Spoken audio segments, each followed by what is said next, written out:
네, 오늘 이 새벽에는 우리 로마를 향하여라고 하는 제목으로 함께 말씀을 나누어 보도록 하겠습니다. 우리가 드디어 이제 26장까지 보게 되고 사도행전 27장 1절에서 12절까지 살펴보게 됐습니다. 사도 바울의 그 과정 27장까지 보면서 우리는 보게 되면 사도 바울의 신문의 과정이 꽤 길었음을 알 수 있었습니다. 21장 17절에서 시작해서 26장 끝절까지 사도 바울이 처음에 유대인들에게 전도 여행을 마치고 예루살렘에 올라왔다가 유대인들에게 붙잡혀서 갇힌 후에 그 다음에 투옥되고 그 후에 5차례에 걸쳐서 끊임없이 죄수의 신분에서 벗어나지 못하고 자신이 죄가 없음을, 그리고 또 참 우리가 알겠지만 대단한 것이 그 기회 때마다 그냥 자신만 변론하는 것이 아니라 복음이 정말 예수님이 죽었다가 살아나셨다라고 하는 그 일들을 모두 증거하는 데에 열을 올리는 최선을 다하는 사도 바울의 모습을 볼 수 있었습니다. 그렇게 긴 모든 신문의 과정이 드디어 끝났고, 그리고 자신이 상소한 대로 자신이 상소한 대로 로마를 향하여서 가지만 일전에 하나님께서 사도 바울에게 뭐라고 약속하셨습니까? 23장 11절에 보게 되면 하나님께서 사도 바울에게 찾아와서 너가 놀라지 말고 두려워하지 말고 담대하라 라고 하시면서 너가 이렇게 나를 위하여서 이 사람들에게 복음을 증거하고 열심을 내었던 것처럼 어디에 가서 또 증언해야 된다. 로마에 가서 하나님께서 말씀하신 대로 너가 로마에 가서 이방에서도 나의 뜻을 복음을 증거해야 된다라고 약속하셨습니다. 그 뜻에 따라 하나님의 그 말씀에 따라 드디어 로마로 사도 바울은 가게 되었습니다. 하지만 우리가 주님이 응답하시고 주님이 인도하신다라고 하면 쉽게 순탄하고 편안한 길을 갈 것만 같지만 그 과정이 오늘부터 보게 되면 순탄하지만은 않음을 볼 수 있게 됩니다.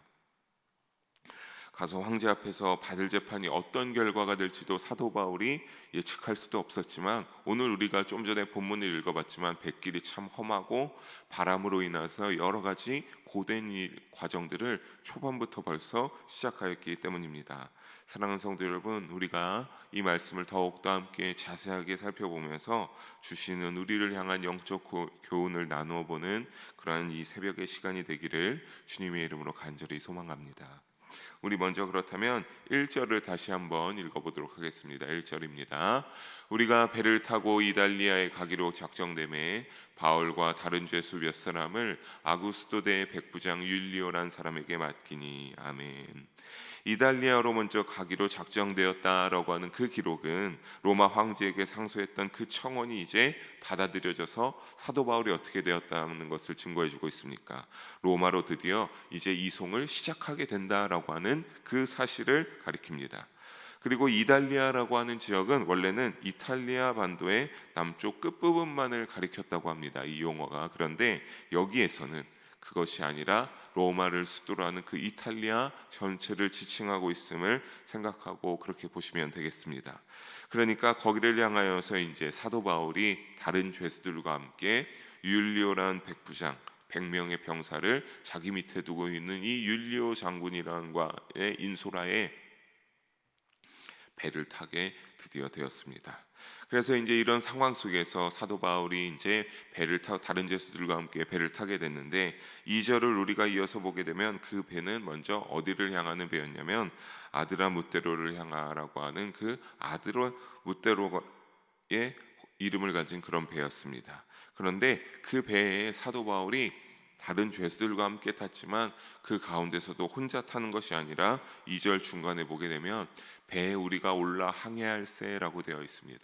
사도 바울이 혼자 타는 것이 아니라 저자가 여기에 기록하기를 우리가 함께 올라타서 항해했다라고 말하고 있음을 볼 수 있는데, 그것처럼 그가 혼자 타지 않았고 또 저자 누가가 여기에 같이 탔고 마게도냐의 데살로니가 사람 아리스다고가 이 사도 바울의 일행의 일정에 함께했음을 일러주고 있기 때문입니다.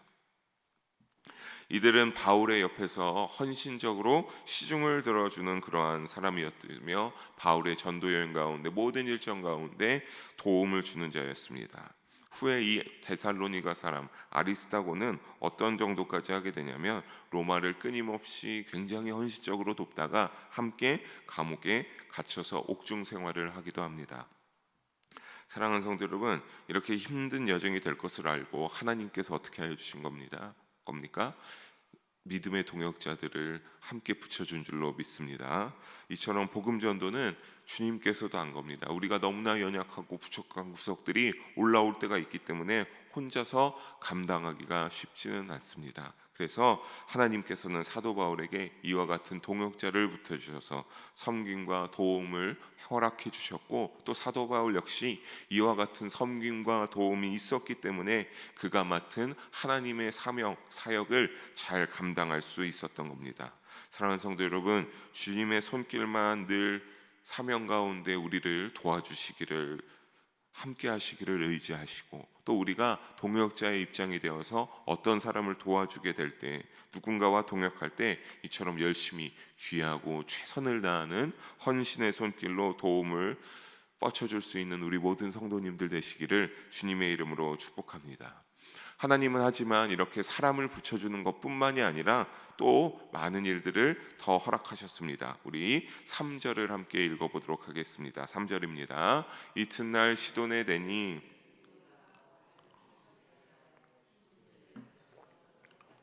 허락하더니. 아멘.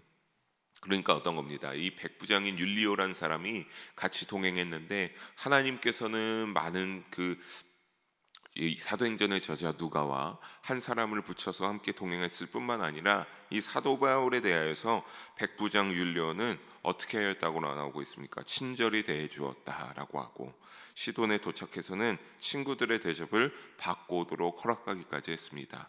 여기서 친구들은 뭐 다른 사람이 아니라 사도 바울을 보고 알아보고 초대하고 함께 식사하자라고 한 사람들은 누구겠습니까? 바로 예수님의 복음을 알게 된 그리스도인들이라고 생각하시면 되겠습니다. 그 그리스도인들이 사도 바울이 왔음을 듣고 그들을 대접하겠다라고 하니까 율리오 백부장은 이것을 허락하는 모습을 우리가 또한 살펴보게 됩니다.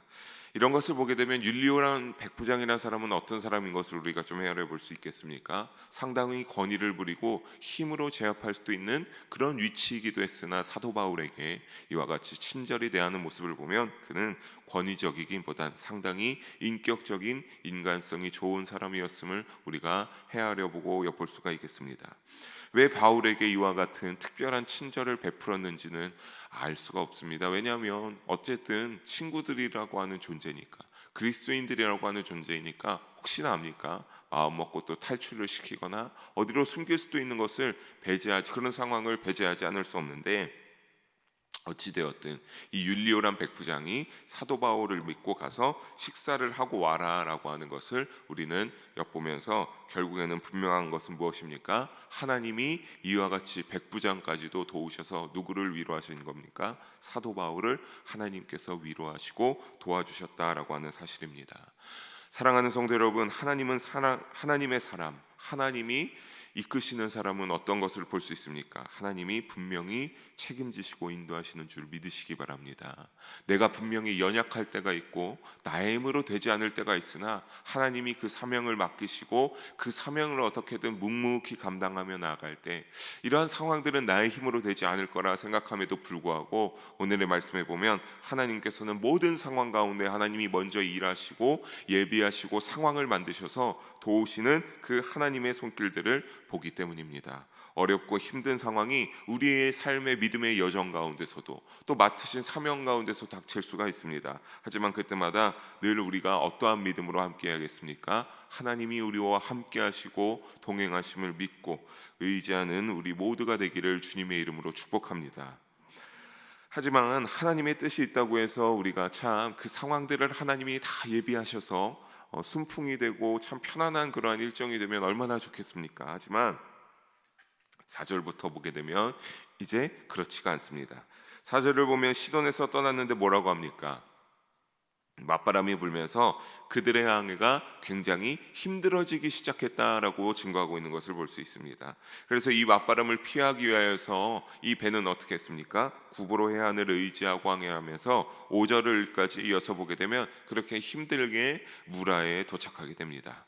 무라라고 하는 지역은 당시 애국과 로마 사이를 왕래하는 곡물성이 자주 정박하는 아주 중요한 항구였습니다. 그래서 여기에 도착한 이유는 6절까지 보게 되면 알게 되는데, 우리 6절을 함께 읽어보도록 하겠습니다. 6절입니다. 거기서 백부장이 이달리아로 가려 하는 알렉산드리아 배를 만나 우리를 오르게 하니. 아멘. 그러니까 먼저 탄 자는 무엇입니까? 이달리아까지 하는 목적지까지 가는 것이 아니라 여기에서 이 배로 갈아타야 되는데, 이 배는 또한 37절을 보게 되면 276명이나 탈 수 있는 상당히 규모가 큰 어떠한 그런 곡물선이 자주 정박하는 그런 항구였으니까, 그런 곡물과 여러 가지 물자를 실어 나올 수 있는 굉장히 큰 규모가 있는 배였습니다. 이 배로 갈아타서 이제 사도 바울은 어떻게 합니까? 다시 배를 갈아타고 이어가게 됩니다. 그래서 7절을 우리가 함께 다시 한번 읽어보겠습니다. 7절입니다. 배가 더디가 여러 날 만에 간신히 니도 맞은편에 이르러 풍세가 더 허락하지 아니하므로 살몬의 앞을 지나. 아멘. 여기에서 우리가 살펴볼 단어는 간신히라고 하는 단어입니다. 간신히. 규모가 큰 배로 갈아탔음에도 불구하고 이 배가 어떻게 한 겁니까? 간신히 도착했다라고 합니다. 이 간신이라를 보면 해당하는 헬라어 원어는 무엇이냐면 몰리스라고 하는데, 이 고생, 고통을 의미하는 모기스에서 파생된 그러한 단어입니다. 그러니까 얼마나 그 가는 길이 간신히 아주 힘들게 그 해안을 따라 뭐 여러 가지 그 이 선장의 그 오랜 뱃생활로 인하여서 갔지만, 굉장히 힘들게 고통스러운 시간을 보내면서 이 살몬의 앞을 지나서 그르데안을 이렇게 바람막이로 지나면서 갔음을 알 수 있습니다. 그런데 바람이 가는 방향이 순풍이 아니어서 얼마나 강한 바람을 헤치고 나아갔을지 또한 예상할 수 있습니다.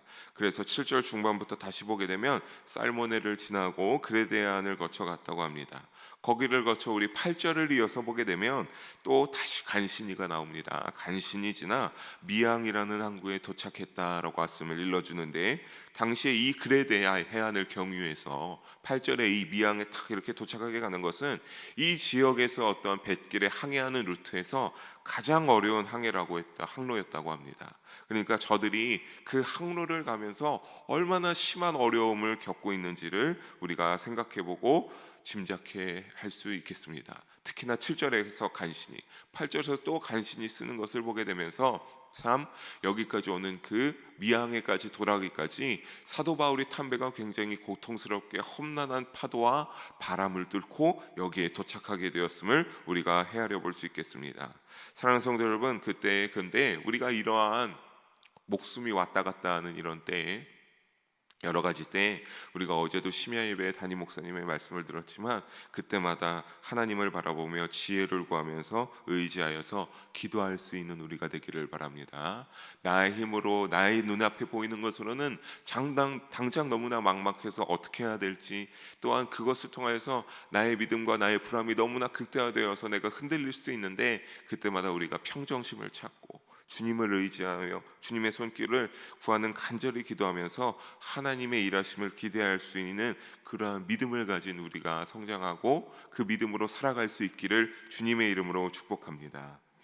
이어서 우리 9절을 함께 다시 한번 읽어보겠습니다. 9절입니다. 여러 날이 걸려 금식하는 절기가 이미 지났으므로 항해하기가 위태한지라 바울이 그들을 권하여. 아멘. 바울이 그들을 권하고 있는데 항해하기가 위태한데 금식하는 절기가 나오고 있는 이 구절을 보게 됩니다. 이 금식하는 절기가 우리가 그렇다면 언제인지 알 필요가 있습니다. 이 금식하는 절기는 유대의 종교력으로는 7월을 의미했고 우리가 따르는 태양력으로는 10월을 의미합니다. 특히나 10월에서도 금식하는 절기는 10월 5일경으로 볼 수 있는데, 이때는 지중해에서 항해가 태양력으로 9월 중순부터 3월까지 제일 위험한 항해하는 기간이었다고 합니다. 그랬는데 거기에 금식하는 날짜도 지난 어떠한 시기를 이런 식으로 극명하게 드러내주고 있는 겁니까? 그만큼 이 지금의 바다가 항해하기가 굉장히 어려운 위태로운 시기다라고 하는 것을 이 금식하는 시기가 지났다라고 해서 알려주고 있는 겁니다.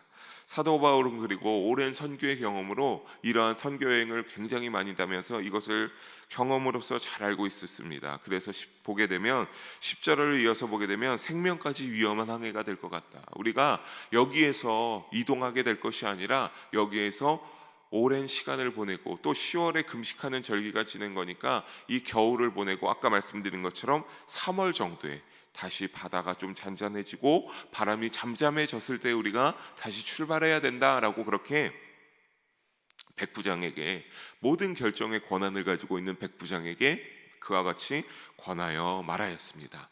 하지만 백부장은 어떻게 합니까? 우리 이 말을 귀담아 듣지 아니하는 백부장의 모습을 보게 됩니다. 우리 마지막 11절 12절 두 절을 함께 읽어보도록 하겠습니다.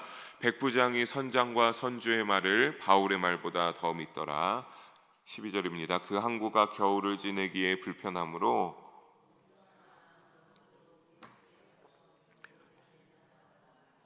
더 많으니 베닉스는 그레데 항구라. 한쪽은 서남을 한쪽은 서북을 향하였더라. 아멘.